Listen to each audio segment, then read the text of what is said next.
tayo. Lako.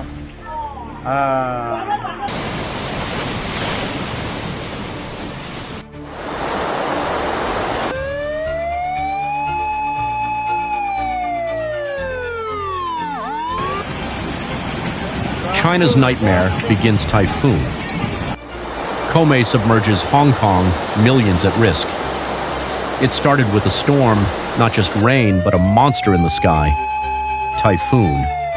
Koumei slammed into southern China with no mercy. Winds howled, waves crashed, and then the rivers rose. In just hours, walls of water crushed dams once thought unbreakable. A massive structure failed. The flood burst through like a beast unleashed. Bridges snapped, roads disappeared. Whole cities drowned beneath the pressure. People woke up to sirens, to screams, to water crawling up their windows. There was no time to think, no time to run, only to survive. This wasn't just a flood, this was collapse. A system torn apart by nature's fury. And now, from Hong Kong to Guizhou, the nightmare is real. A nation watches as the water keeps rising, and the destruction is far from over. The rain didn't stop. For 5 straight days, Typhoon Koumei poured down like the sky had split open. In Hong Kong, streets vanished beneath black water in southern provinces. Rivers swelled beyond memory. Reservoirs overflowed. Levees broke. Warning levels shattered. A year's worth of rain fell in just 1 week. The ground, already soaked, gave way. Landslides followed. Mud buried roads. Trees crashed into homes. In the dark, people packed bags with shaking hands. Some never got the chance. From Guangxi to Guangdong, the storm crawled inland slow, heavy, relentless.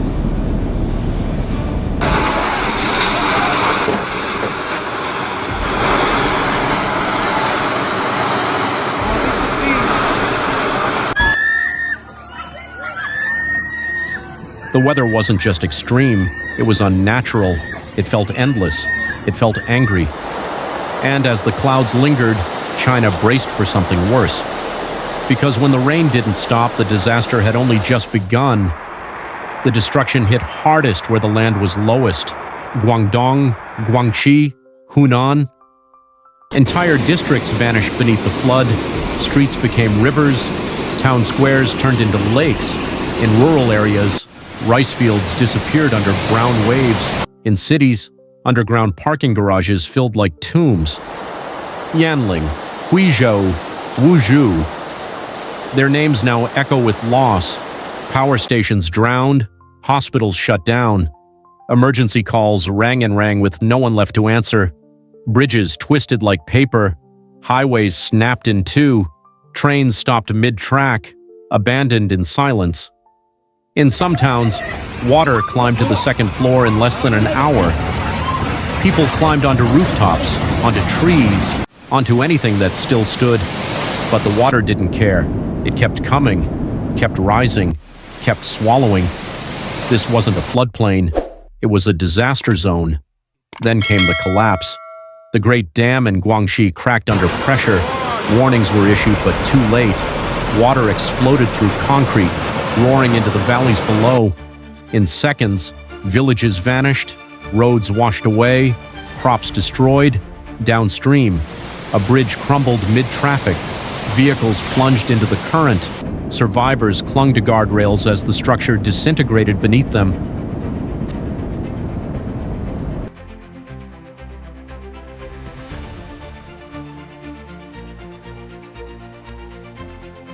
Footage spread fast, drones capturing the moment, steel twisted like thread. A symbol of strength, reduced to rubble in minutes. And it wasn't just one. Across provinces, more bridges failed. Erosion tore at their foundations. Floodwater hit them like hammers. Each collapse sent shockwaves, physical and emotional. People screamed, sirens wailed, but no one could stop the fall. This was no longer just weather. It was destruction, engineered by force and failure. The cities drowned slowly. Then, all at once, in Foshan, Entire blocks disappeared beneath chest-high water. Apartment lobbies turned into indoor lakes. Cars floated down avenues like forgotten toys. Shenzhen's subway lines shut down. Escalators ran underwater. Shopping centers echoed with the sound of rushing flood. People swam through streets. Some used plastic tubs as boats. Others kicked down doors, dragging neighbors to higher ground. In high-rise towers, families watched helplessly as ground floors vanished. Elevators failed, generators died, and in the silence came the collapse. Walls cracked, foundations shifted, buildings leaned. Not everything fell, but everything trembled. The flood wasn't just outside, it was inside, in homes, in hospitals, in the lungs of those who couldn't escape. This was not survival, this was surrender. The roads were gone, highways snapped, tunnels flooded, bridges drifted like broken bones. Rescue convoys stalled nowhere to go, no safe path left. In the mountains, landslides buried entire lanes. In the cities, intersections turned into whirlpools. Delivery trucks sank, fire engines trapped, ambulances left spinning in currents they couldn't fight.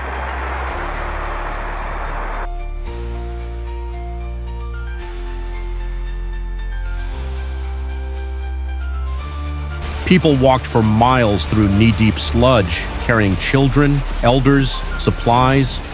Others waited on rooftops, waving for help that couldn't reach them. Drones flew overhead, mapping destruction, but maps meant little when the roads no longer existed. Each minute lost was a risk, each delay deadly. And still, the rain fell. Still, the waters rose. Connectivity shattered. Isolation grew. In a country built on speed and scale, movement had stopped. Only water moved now, relentless, ruthless, everywhere. The human cost grew by the hour.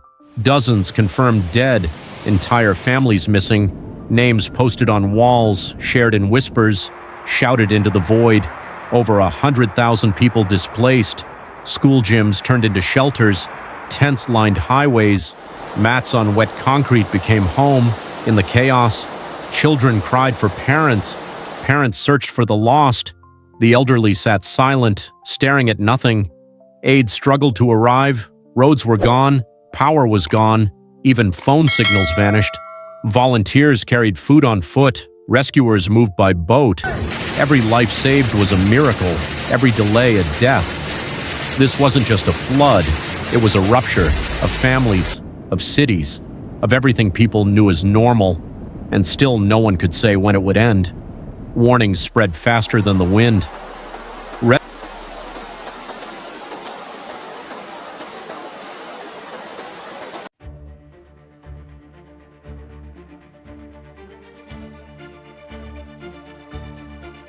alerts covered province after province. Rivers were still rising, mountains still sliding.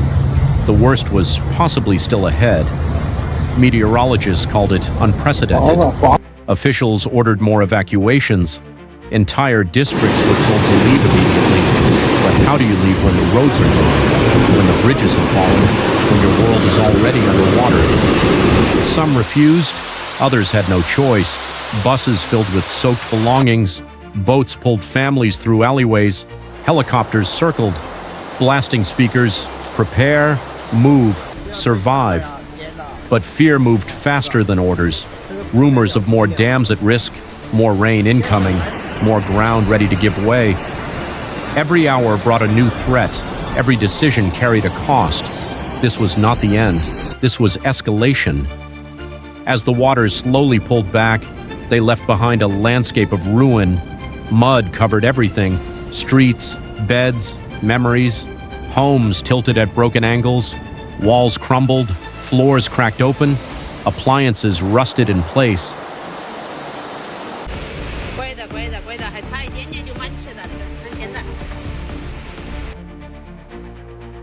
Schools stood silent, filled with debris. Farmlands turned into swamps, livestock gone, seeds drowned, the economy halted, factories shuttered, supply lines severed. Families returned to nothing. No power, no water, No future, just cleanup. Officials spoke of rebuilding, but rebuilding takes time and trust. Grief hung heavier than the rain, not just for what was lost, but for what might never come back. China faces months, maybe years of recovery, but no one can rebuild what the flood took from the inside. Some scars stay under the surface, just like the water once did. This was more than a natural disaster. It was a reckoning, a collapse of systems, a test we failed. The flood did not come without warning, but the response came too slow, the walls too weak, the plans too late. Now, the lesson stands clear. Climate is changing. Storms are stronger. Infrastructure must be smarter. We cannot control the sky, but we can choose how we prepare. Early warnings, stronger dams, smarter cities, trained communities, because this will happen again, not someday, soon. The water may drain, the roads may reopen, but trust is harder to rebuild, and next time it won't just be about rescue, it will be about readiness. Stay informed, stay prepared, stay alive. This is no longer a future threat. This is now.